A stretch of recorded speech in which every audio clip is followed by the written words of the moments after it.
Okay, so now that you've gone through all the lectures and the videos and the assignments and you created your own virtual business card holder, there's one thing left to do, and that's to actually make one. Let's make it from start to finish so you can see how the process works.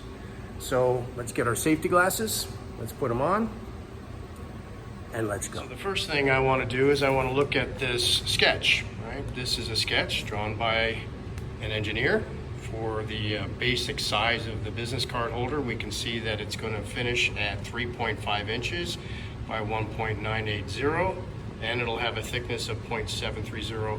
And we need to hold all our tolerances within plus or minus 0.010 of an inch. So this is where we begin. So we're going to use 6061 T6 aluminum because that's the requirement. And we will start with the bandsaw trimming our part. So we'll go over to the bandsaw. Okay, so this is our bandsaw, and you can see I have a long bar of aluminum in here that's 3/4 of an inch by 2 inches by about 6 feet long. I have a part set to cut off at larger than 3.5 inches. So we'll go ahead and turn the power on, and we'll engage the feed, and we'll let it cut our part off.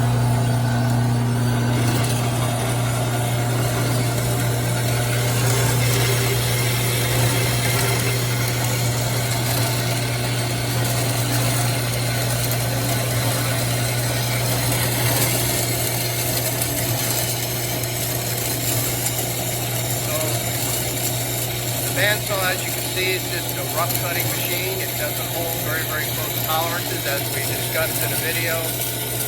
Depending on the size and the material type, those tolerances can vary. There's our part. Turn the power off, and we'll move on to the belt sander. Okay, so anytime we do any type of machining operation on a part, we typically create something called a burr. That's these sharp edges, like what was caused by the bandsaw operation. We're going to use this tool called a belt sander to remove those sharp edges.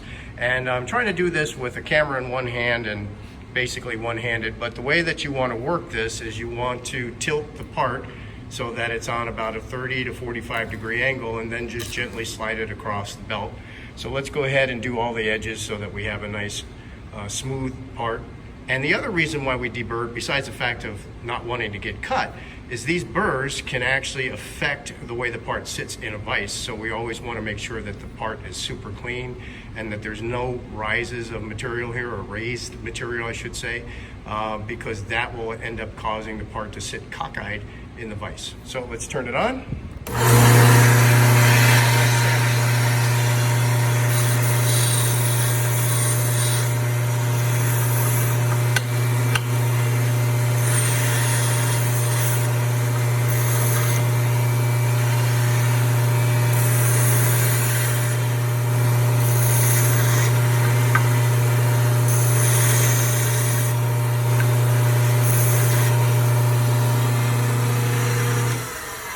Okay, next we're going to go to the CNC mills and we're going to do a fly cut operation.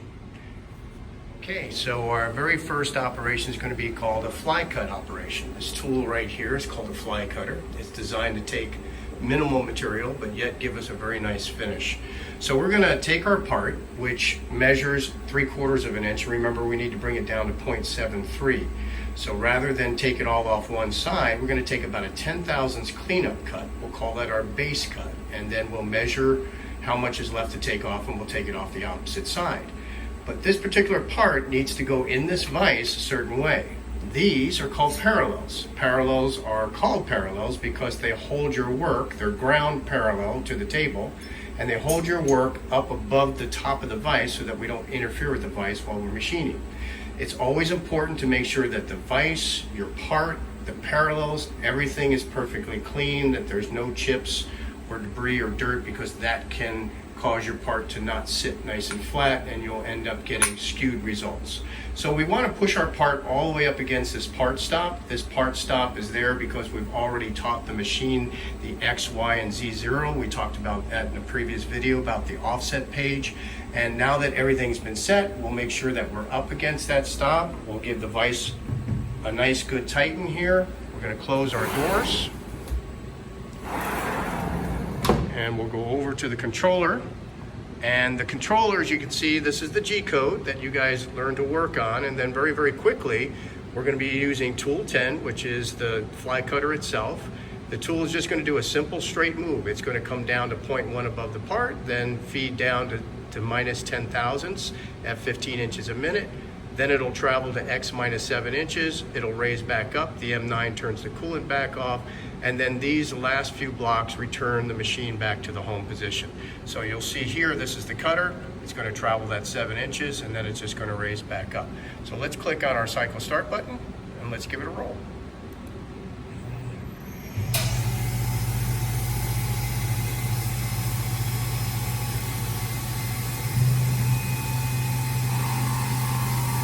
And as you can see, it's taking off minimal material, but it's giving us a really, really nice finish. We come back to the controller, you can see that we're at roughly about 4 inches of travel. We have just a little bit left to go. It's now exiting the part. Once it fully exits the part, then it'll raise up, turn the coolant off, and return back to the home position, and then bring the vise towards us.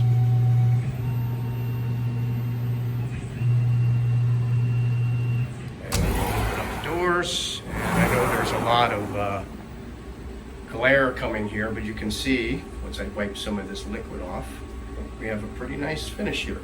Right, so that's our very first cut. We'll take it out of the vise, we'll measure it, and we'll put it back in for its second cut. Okay, so our finish dimension is 0.73. Take our calipers and put them on the part here. We measure, you can see that we're at 0.7, roughly 39. So we have about 9 thousandths of an inch to take off to get to our 0.73. So what we'll do is we'll come over to the controller and we'll edit it. We'll go into our file, we'll edit the Gcode, and we can see that we're going 10 thousandths deep into the part right here. We need to go an additional 9, so 10 plus 9 is going to be a negative 19. So we'll just change that dimension here. We'll save it. And when we X out of this file, it's going to warn us that the file changed and ask us if we want to reload it. And of course, we're going to say yes or okay. And we're going to just double check that the 19 thousandths was taken, and it is. So now we will take our part and we'll put it with the shiny side, whoop, wrong part. Put it with the shiny side down this time. So we're going to go ahead and put that down. Make sure that we're sitting on that surface, push it up against the stop, tighten it up, run our second side. Here, click cycle start. So now it should take the last 9 thousandths off the top of the part. See how I kind of open the door a little bit so maybe you can see. Pushing the chips away from us, and I am wearing my safety glasses.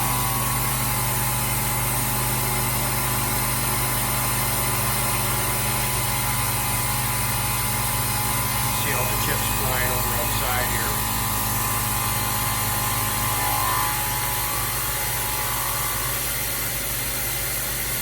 Almost done.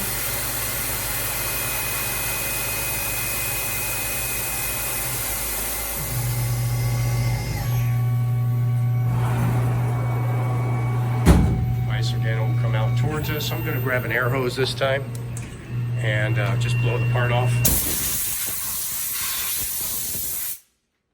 And then we'll take the part out of the machine. Beautiful finish. Let's just double check it. We need to be within 10 thousandths. We actually were after the first cut, but we didn't have a nice finish. So we cut it, and there we are. Roughly, it came out a little bit under by about 2 thousandths. 3.5 thousandths is the thickness of a human hair. So we're about 2/3 of a human hair underneath perfection. So that's very, very good. Next, we're going to fly cut the front and the back in the same method, and then we're going to work on trimming the ends. Okay, so I've changed the setup a little bit, recalibrated the Z because now the part is sticking up further because we have the part on its side. we're going to go ahead and do exactly the same program, exactly the same operation to the two smaller edges. So first one is just a cleanup cut. Then we'll measure it, we'll flip it, and we will finish the 1.980 dimension.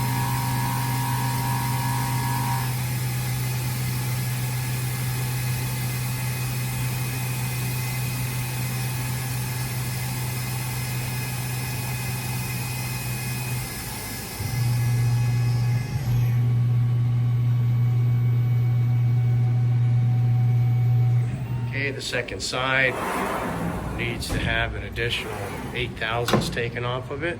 I've already edited the program. And we'll just cut the last 8 thousandths off. And that'll give us 4 sides now of the part finished machined.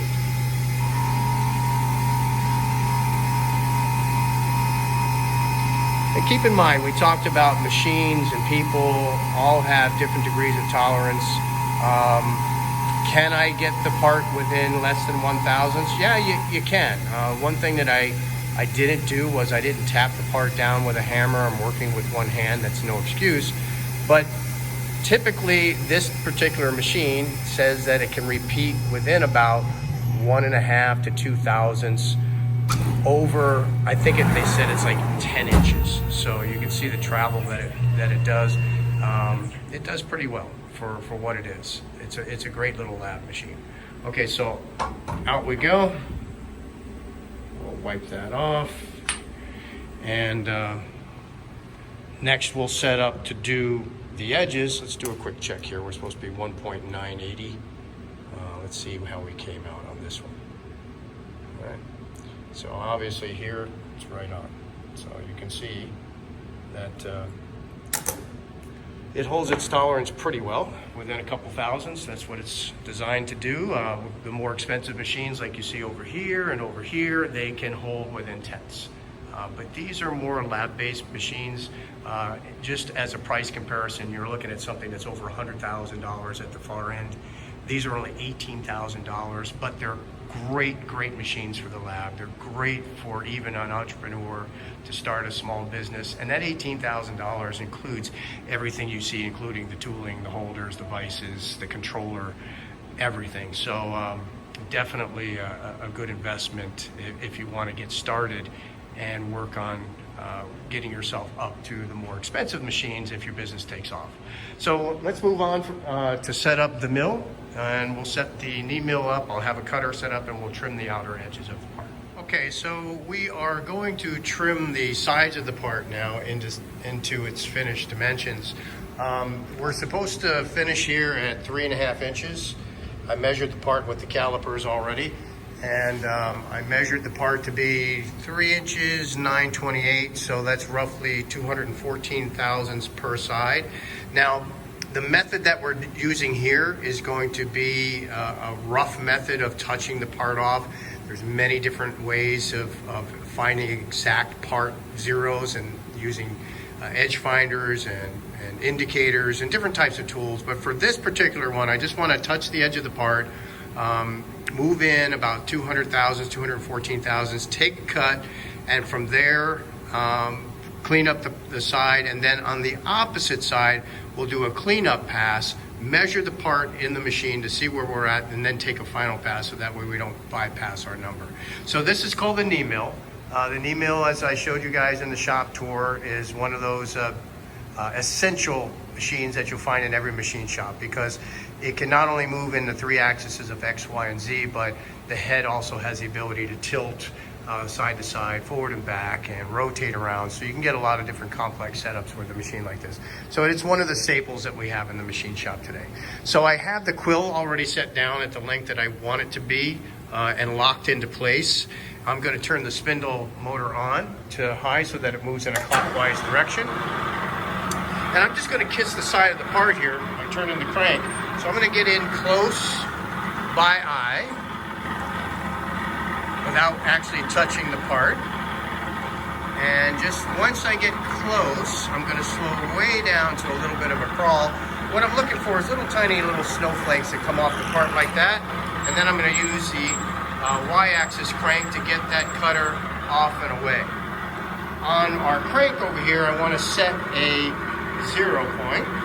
So now that I've touched the edge of the part, we'll call that 0. So I loosen the little ring nut here, and I'm going to set the dial to 0, snug it up. And now I want to move in that 214 thousandths. One revolution of this dial is 200 thousandths, so I'm going to move counterclockwise to move the tool in. One revolution. There's my 100. There's my 200. And then I'm going to move 14 more. There's 10. And there's 14. Now I'm going to take a cut. We talked about the dangers of taking a large cut going in the wrong direction, and that wrong direction is climb cutting. We prefer climb cutting to get us a better finish. However, that can get you in serious trouble if you're taking a big beefy cut like this one. So we're going to take a conventional cut. That is what we call cutter right, and one way to discern that is you can picture this as being a spinning wheel. If that wheel contacts the part, it's going to want to run at us. That's going to make it want to climb along the part towards us. We don't want to do that with a large cut. We want to take our large cut, making that wheel go against the direction it wants to travel. So we're going to cut backwards. So because this is a pretty substantial cut, we're going to cool the cutter with a little bit of air mist and coolant mixed together. Get that to flow a little bit. There we go. And now I'm just going to take a nice cut, listening for the sound. I want it to be a nice purr. And here we go. So we're going to take this cut through the whole part. This is the safe direction of cutting, because it's not going to want to grab. I am in complete control. However, I want a better finish. So to get a better finish is once I pass through the part, now it's safe to come back the other way because there's not enough material to grab that cutter. I'm very, very smooth with the handle, trying to be as smooth as possible. And I'll take that cutter all the way through until it exits the part completely. Turn off our coolant. We'll turn off the machine power, apply the brake, which stops the spindle, and then we will use our crank to move the cutter away from the part so that we can take it out. So now we have that nice finished edge here, and what we're going to do is take this part out, we're going to deburr it, we're going to mount it back in, and we'll cut the other side. Okay, so I've taken the part out, I deburred it on this side, I turned it around so we cut this side. We should have approximately another 200 thousandths to take off on this side. But because this side was a saw cut side and it's not perfectly straight, I don't want to just measure it and go for it. What I want to do is take a cut, a small cut, maybe about 10 thousandths or so, to get a clean edge, measure the part, and then dial in the difference from there. All right, so first thing I'll do is I'll turn the power back on. We'll kiss the part one more time, nice and gentle. Just till we see those little snowflakes coming off the part. Then we'll stop turning the crank on the X and move to the Y to get the cutter off the workpiece. There's our snowflakes. Get the cutter off. You can see it got a little bit deeper of a cut. That's to show you that the cut was not actually perfectly straight. And I'm just going to take wherever the dial is right now and move about another 10 from there, just so I can get a rough cleanup here. And then we're just going to take a cleanup. No need for coolant in this one because I'm just doing a cleanup cut. So I'm going to run this cutter through the back. Then back to the front again with the climb cut to give us the nicer finish. Nice and smooth with the handle.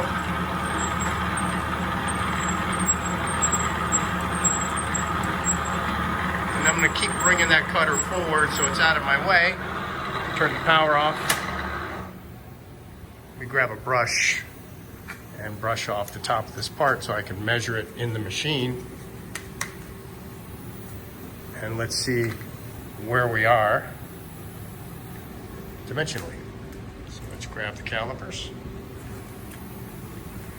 put the calipers on the workpiece, and as I measure my calipers, I can see I'm at 3 inches and 690, 3.690. So I want to come to 3.5 inches, so I need 190 thousandths. So from here, I can loosen the dial, re-zero the dial out again, snug it up. Oops, it moved a little bit. I'm trying to do this all one-handed. Normally you hold your dial with the left hand and snug this up. So I'm going to move 190 thousandths, so moving backwards this way to move it in the right direction, there's 100. And then this would be 190 right here. Okay, so now we're going to turn the power on. This time we'll use coolant.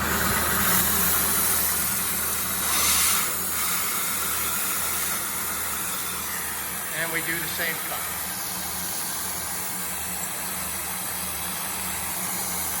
So here we go. Chips coming off, nice and smooth with the handle. We've got a nice purr going on, a nice set of chips. Squeaking means we're going too slow, growling means we're going too fast. We go all the way through the part. And now we come back with our climb cut, nice and smooth. Until we clear the part. Once we clear the part, I'll move quickly. Turn off the coolant. Turn off the spindle. Apply the brake. And let's grab that brush again and brush our part off. And let's take a quick measurement. Let's see where we're at. We should be in tolerance. Remember, our magic number is 3.5 inches. So let's go right here. And you can see we're right on the 3.5, and you can see the dial is sitting right on 0. It's kind of hard to see, but there it is. So there's your 3.5 inches. So we now have machined 6 sides of the part. I'm going to move the quill out of the way. We'll take the part out of the vise. We're going to deburr it. And then our next step is we're going to go ahead and we're going to mill the card slot in here using the CNC machine, because that has to be done in multiple depths of cut. Then we're going to go ahead and take our Mastercam program and produce the G-code, load it into the CNC machine, and engrave our part. And then we should have a finished card holder. Okay, so here we are in front of the Fidel machine, which is a vertical machining center. This one has the automatic tool changer. I have the part mounted up against the stop. Remember, these stops are used all the time in CNC machining, because once we set where the origin of the part is and we calibrate it, in this case it's the upper left-hand corner, we can repeat by putting part after part after part without having to reset the origin of the part. So this one is going to machine a slot for where we're going to put our business cards. Now, because of the size of the cutter that we're using, which is this little cutter right here, which is a 3/16 4-flute cutter, 3/16 in diameter and 4 cutting teeth, if you will, it's too much to go 350 thousandths deep in one shot into this part. It'll just snap that cutter. So we talked in previous videos about feeds and speeds and adjusting them properly. And so what we're going to attempt to do here is we will machine this slot, and we'll machine it in multiple depths of cut. It'll take about 3.5 minutes to do so. But let's get started. I'll show you how that's done. So we're going to go ahead and close the doors on this guy, because we're going to use an element with this machine called flood coolant. And the flood coolant is going to allow us to cool the part much better. Okay, so this is our G-code program written in Mastercam. Very similar to what you guys wrote when you did your Mastercam engraving project, except for one thing. Remember, we talked about cutter compensation. We turned it off for engraving so the cutter would run down the sides. Well, here we just drew 2 parallel lines for the width of the business card slot that we wanted. And what we did with that was, when we went into Mastercam, we turned on cutter compensation left, and that's going to allow it to stay to the left of those 2 parallel lines, giving us our slot. So a very, very simple project that we're doing here. So to start this one, we're just going to put it in auto mode. We're going to tell it that we want to start this program at the beginning, which is number 1. It's going to wait for us. Once it's waiting, we're going to go ahead and press the green go button. And you're going to see it change to the proper tool. I'll leave the door open for a second so you can see that. So I'll put the right tool into the spindle. Close the door up. It's going to spin up the RPM. It's going to come down. And it's going to start machining that part. So I'm going to just peek in here for a second and just move that coolant line. Now, the coolant, it's called flood coolant, looks like a lot of coolant, and it is. A lot of people ask the question, well, you know, why are we machining with flood coolant like this? Well, flood coolant has a lot of advantages. It obviously is flooding the part, so we're getting a lot of coolant, and we're going to cool that part off because heat is the enemy of that cutter. You get a lot of heat built into that cutter, or actually the material itself, I should say. It'll work hard in the material. So we want to pull that heat out, and the coolant does that. There are new machining techniques that cut dry where they don't use coolant, where it pulls the heat out with the geometry of the cutter that does that. Now, we're not wasting coolant here because what we are doing is the coolant actually goes through 3 different filters and then gets recycled back around and around. So there's a 30-gallon tank in the back of the machine that keeps redistributing the coolant for us. So you can see right now we're at 175,000 depth of cut. We've been taking these cuts. The next depth of cut is going to be 233 thousandths. So if you do the math, you can see that we're taking it in smaller increments. This particular operation, like I said, will take about 3.5 minutes. And it will give us that finished card slot that we're looking for. This machine is more of an industry standard machine. You can see that there's really nothing conversational about it. Some machines are conversational and they have a lot of words. This one is just showing us the G-code and some parameters here that are telling us, you know, what active modal codes are on right now, that it's in a linear move, it's working the XY plane, it's working in inches, absolute. Cam cycles are turned off, it's got exact positioning. It gives us the exact location based on the part 0, the program spindle speed, the actual program feed rate, and then you'll notice that the feed rate itself is kind of between 15 and sometimes slowing down to 13 or 12. That's because it does wait till it gets to an exact position, and that's a momentary dwell on the part. So we're getting close to the finish of the part. We're at 291 thousandths depth of cut. Once we complete all of the passes, we'll blow it off with some air, and then we will move on to the engraving process. Now we're at our final depth of cut, 350 thousandths.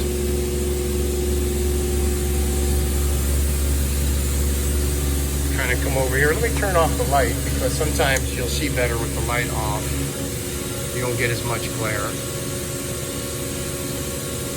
Finishing its last pass, and we'll move over back to the G-code here because you can see these are the ending codes. That's going to raise that spindle up to 1 inch above the part, turn off the coolant, and return the spindle back to the home position. And then we always have the table come out to the full forward position. That gives us better access to the part. I'll grab the air hose here.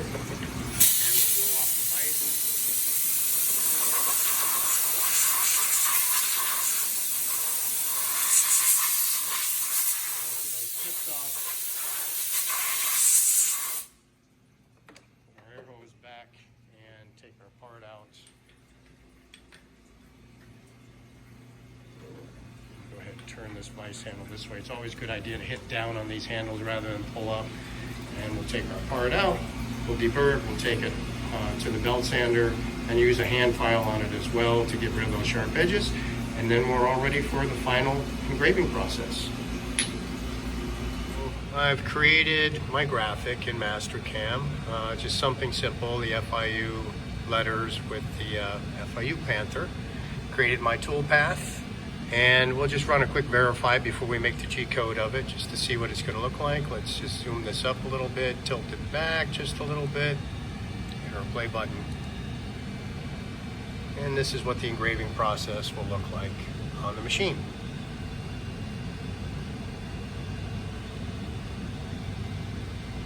And that all looks good to me, so I'm going to go ahead and exit out of here.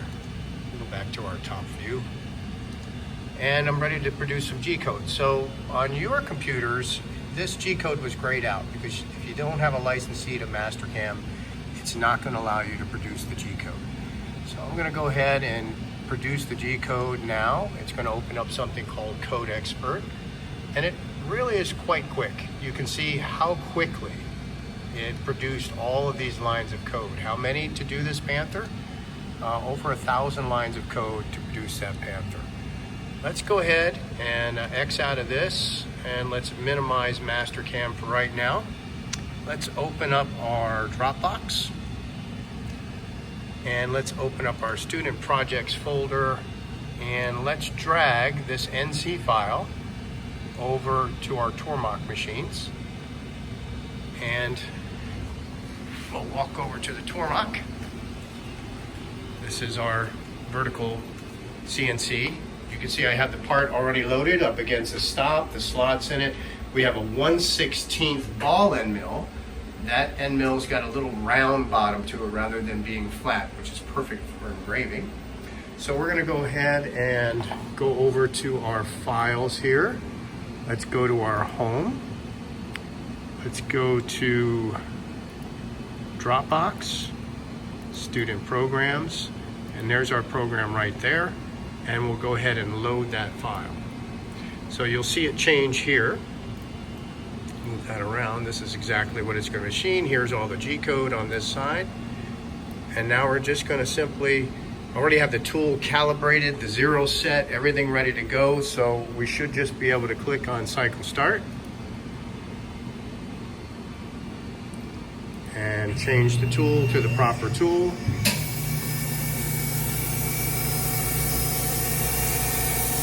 And down she comes. So we have the coolant running on this. Just not that it really needs it. We're only going about 10,000 deep into the part. But you can see it's engraving the letters. And Mastercam will raise up each time. And it's going to put the border on the outside. And if you notice, sometimes when Mastercam or your Gcode program doesn't go in exact order that you think it might. You might think it want to do the letters first and then the border.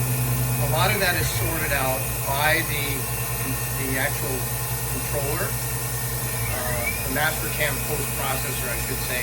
Typically, I believe it's done by the way that the geometry is seen in the order that it's seen, and that's the way it processes it. We can have greater control over that Mastercam. We can actually select what we want it to machine and how we want it to machine it, what to machine first, second, and last. But typically for small jobs like this, I just let Mastercam do its own thing, and it usually does a pretty good job.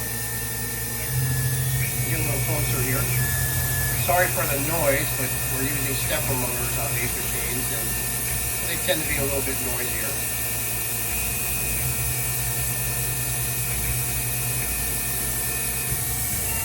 Now it's going to start working on that Panther.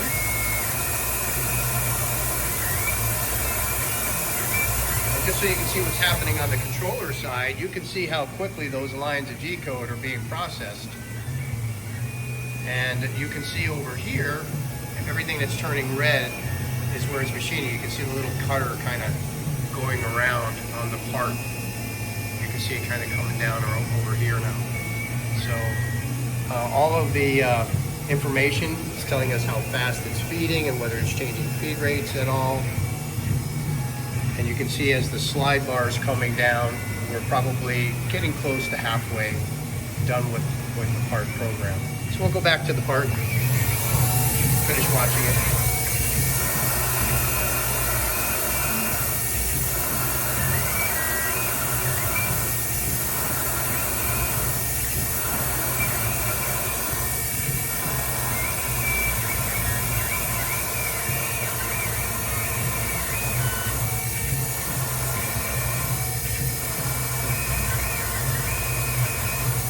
This is just simple, what we call 2.5 axis machining. These machines have the ability to do full 3 axis, so you can do more complex surfacing with it. But this is kind of a beginning. This is the basic of what manufacturing is, a component from start to finish. But as you can see, there was a lot of steps involved. You know, we came up with a size and a drawing that had to be machined to a specific size and tolerance. After that, that went through several operations to do so, from fly cutting to end mill cutting, and then using another smaller end mill to cut the card slot.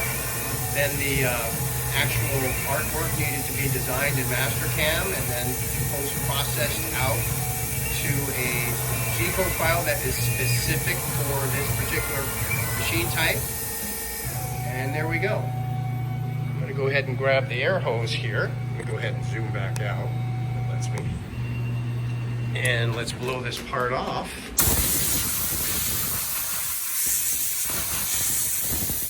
And we'll take the part out so we can try to eliminate some of the glare here, so that you can see there, get my hands out of the way, is your finished FIU business card holder. How cool is that? And that is the complete process. Probably all in total, maybe under an hour to do all the machining processes. That's not including machine setup and so on and so forth.